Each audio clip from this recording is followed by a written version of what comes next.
Hello friends, मैं हूं दामिनी यादव और हम साथ साथ हैं एक बार फिर से ए ज़िंदगी की इस वीडियो में।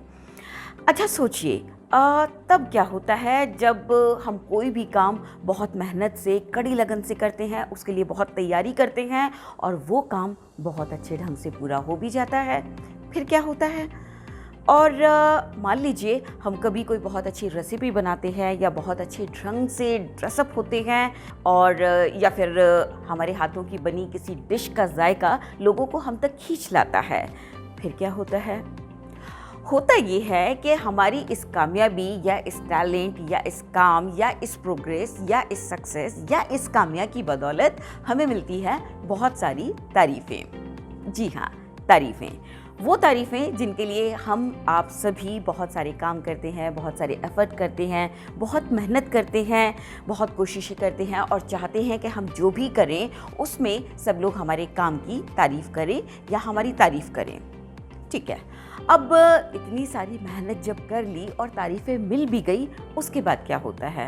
वैसे आप में से कई लोग ये भी कह सकते हैं कि तारीफ़ों से क्या फ़र्क पड़ता है, जिसको काम करना है वो वैसे भी करता है या काम करने वाले तो बिना तारीफ़ के भी अपना काम करते हैं। तो देखिए, एक रिसर्च के अनुसार ये बात बहुत पहले ही सामने आ चुकी है कि जो तारीफ़ है उससे हमारी हौसला अफजाई होती है, अच्छा काम करने की, अच्छा दिखने की, अच्छी चीज़ों की अहमियत बढ़ती है, इससे हमारे हुनर में निखार आता है और अगर यही काम हम एक टीम की तरह कर रहे हैं तो हमारी टीम स्पिरिट यानी कि टीम के साथ काम करने की भावना में और ज़्यादा इजाफा होता है और जाहिर सी बात है कि जब इतनी सारी खूबियाँ साथ होंगी तो उसके रिजल्ट भी बहुत अच्छे होंगे। यानी कि फ्यूचर में हमारी कामयाबी के साथ साथ हमारे साथ जुड़े लोगों की कामयाबी बहुत ज़्यादा बढ़ जाती है।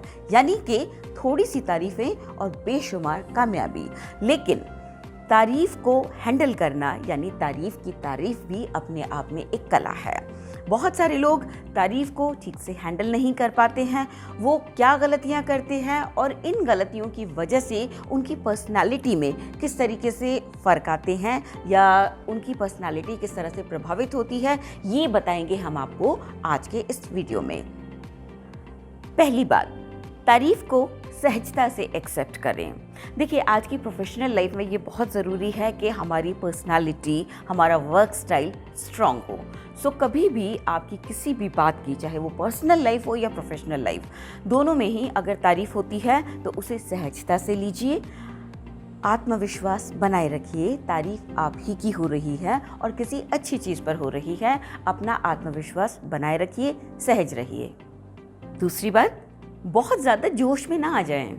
जी हाँ, बहुत बार ऐसा होता है कि जब कोई हमारी तारीफ़ करता है तो इतना अच्छा लगता है कि हम फूल कर कुप्पा हो जाते हैं, हमारी खुशी के अजीब सा मतलब रिएक्ट करने लगते हैं। तो हमारी वही बात ध्यान रखिए, सहज रहिए और एक स्वाभाविक प्रतिक्रिया दीजिए। एक शुक्रिया कह देना भी काफ़ी होगा। तीसरी बात, तारीफ़ पर घमंड ना करें।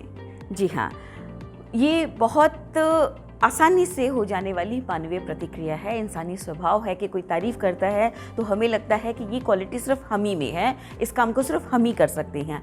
बेशक आप जिस काम की बदौलत आज तारीफ़ें पा रहे हैं या आपके हुनर को सराहा जा रहा है, वो आप ही का अपना निजी टैलेंट है। लेकिन यहाँ पर आपको ये बात समझने की ज़रूरत है कि एक मशहूर फिल्म का डायलॉग है कि इस काम को मैं कर सकता हूँ, ये मेरा आत्मविश्वास है, लेकिन इस काम को सिर्फ मैं कर सकता हूँ, ये मेरा घमंड है। तो हमें अपनी तारीफ़ में इस संतुलन को भी बरकरार रखना है कि तारीफ़ करने और तारीफ़ पाने और तारीफ़ को संभालने में थोड़ा फ़र्क होता है। तारीफ़ के बदले तारीफ़ ना शुरू कर दें। जी हाँ, अक्सर होता क्या है कि जैसे किसी ने आपकी किसी भी चीज़ की, चाहे आपकी बातचीत की स्टाइल की, आपकी किसी रेसिपी की, आपके बातचीत के तौर तरीके की, आपके किसी प्रेजेंटेशन की, किसी प्रोजेक्ट की या किसी भी चीज़ की तारीफ़ की, तो होता क्या है कि बदले में आप भी उसकी तारीफ़ शुरू कर देते हैं। तो ऐसा लगता है कि तारीफ़ करने का आदान प्रदान हो रहा है कि तुम मुझे सराहो, मैं तुम्हें सराहूँगा। यहाँ पर होता क्या है कि अच्छी आदत होने के बावजूद कि आप भी दूसरों को सराहते हैं, हमें मौके की नज़ाकत को समझना भी बहुत ज़रूरी है। ये एक आर्टिफिशियल या मतलब बहुत औपचारिक सा आदान प्रदान नहीं लगना चाहिए कि किसी ने हमारी तारीफ़ की है इसलिए हम उसकी तारीफ़ कर रहे हैं। फॉर एग्ज़ाम्पल देखिए, ऐसा हो सकता है कि कोई आपकी बहुत अच्छी ड्रेस की तारीफ़ कर रहा है, लेकिन उस दिन वो बहुत नॉर्मल से लुक में आया है, या उसने कोई ख़ास तैयारी नहीं की है, या शायद उस दिन वो अपनी प्रेजेंटेशन से सेटिस्फाई ही नहीं है। ऐसे में अगर आप उसकी तारीफ़ कर रहे हैं तो उसको लगेगा कि कहीं ये लेग पुलिंग तो नहीं हो रही है, और सबसे पहले आपकी ईमानदारी पर यह शक आ जाता है कि आप किसी को जो अप्रिशिएट करते हैं उसमें ईमानदारी होती है या फॉर्मेलिटी। अपना क्रेडिट मौका देखकर ही शेयर करें। देखिए, अगर आपने कोई काम टीम के साथ किया है, टीम वर्क के तौर पर किया है, तो जाहिर सी बात है कि वहाँ एक की कामयाबी में पूरी टीम का हक बनता है। और उस समय पर अगर आप अपना क्रेडिट दूसरों के साथ शेयर कर रहे हैं तो ये एक अच्छी बात मानी जाएगी, सबको साथ लेके चलने की आदत मानी जाएगी। लेकिन अगर तारीफ़ आपके किसी पर्सनल टैलेंट की हो रही है, किसी व्यक्तिगत खूबी की हो रही है, और उस समय भी अगर आप सिर्फ विनम्रता के चलते या फिर पोलाइट होने के चलते दूसरों को क्रेडिट देने की कोशिश करते हैं, तो ऐसे में माना जाएगा कि आप में आत्मविश्वास की कमी है, और ये आपकी पर्सनालिटी में सचमुच एक बहुत बड़ी कमी के रूप में सामने आ सकती है। तारीफ की राम कहानी ना सुनाने लगें। देखिए, इस बात पर भी बहुत ध्यान देने की ज़रूरत है, क्योंकि मान लीजिए किसी ने आपकी किसी खूबसूरत सी ड्रेस की तारीफ़ कर दी और आपने बाकायदा उससे जुड़ी पूरी हिस्ट्री बतानी शुरू कर दी कि आपने ये कैसे ख़रीदी थी, कब ख़रीदी थी, कहाँ ख़रीदी थी, कितने में ख़रीदी थी, क्यों ख़रीदी थी, किस ओकेशन में ख़रीदी थी, तो प्लीज़ जो सामने वाला है वो ये सोचकर पछता रहा होगा कि उसने ऐसा किया क्यों था। सो इसीलिए जब भी आपकी किसी भी चीज़ की तारीफ़ की जाए तो उसकी डिटेल्स में प्लीज़ तब तक मत जाइए जब तक कि आपसे पूछा ना जाए। बॉडी लैंग्वेज और पोस्चर का रखें ध्यान। अब देखिए, तारीफ़ तो हो रही है आपकी किसी अच्छी सी खूबी की या आपकी स्टाइल की, लेकिन तारीफ़ होते ही आपने सारा गुड़ गोबर कर दिया, यानी कि उछलना शुरू कर दिया, या मतलब बहुत ज़्यादा एक्साइटेड हो गए। एक्साइटमेंट में आप मतलब हाथों का क्या करूं या पैरों का क्या करूं वैसी वाली स्थिति में आ गए हैं, या आपके सारे अंग एक साथ धड़ाधड़ रिएक्ट हो रहे हैं या अपने आप को रिएक्ट कर रहे हैं। बड़ी अजीब सी मज़ेदार और फ़नी सी सिचुएशन क्रिएट हो जाएगी। तो इसलिए बहुत ज़रूरी है कि जब भी तारीफ़ हो, अपनी बॉडी लैंग्वेज, अपने पोस्चर का सही ख्याल रखें, और बहुत विनम्रता से जवाब देते हुए अपनी लैंग्वेज यानी कि बॉडी लैंग्वेज को भी वैसा ही रखें। एक मुस्कुराहट ज़रूर चेहरे पर बनाए रखिएगा। तारीफ़ और चापलूसी में फ़र्क समझना सीखिए।